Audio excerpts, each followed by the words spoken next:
Salmo Kapitulo 108. Pakitabang batok sa mga kaaway. Hingpit ang akong pagsalig o Dios, awitan og daygon ko ikaw. Pagmata na o akong kalag, pagmata na akong alpa og lira.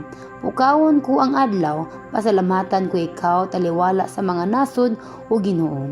Daygon ko ikaw taliwala sa mga katawan, ang gugma mong walay paglubad misangko sa kalangitan ingon man ang imong pagkamatinud-anon.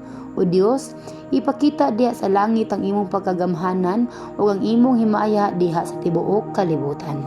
Luwas sa kami pinaagi sa imong gahom, tubaga ang among pagampo aron maluwas ang katawhan nga imong gigugma.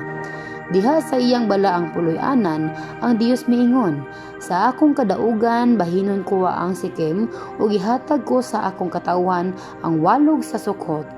Akuwa ang Gilead, ingon man ang Manases, ang Ephraim mao ang akong kalo nga panalipod, ug ang Juda mao ang akong setrong harianon. Apan gamiton ko ang Moab, ingon nga planggana nga hunawanan, ug ang Idumea ingon nga butanganan sa akong sandalyas. Musinggit ako sa kalipay, inigdaog ko batok sa Filistia. Kinsay modala kanako o Dios, ngadto sa syudad nga gilibutag parel, kinsay modala kanako ngadto sa Idumea. Kisalipay mo na gayud kami o Dios, dili ka na ba gayud mangulo sa among kasundaluhan? Tabangi kami pagbuntog sa kaaway kay dili magsilbi ang tawhanong panabang.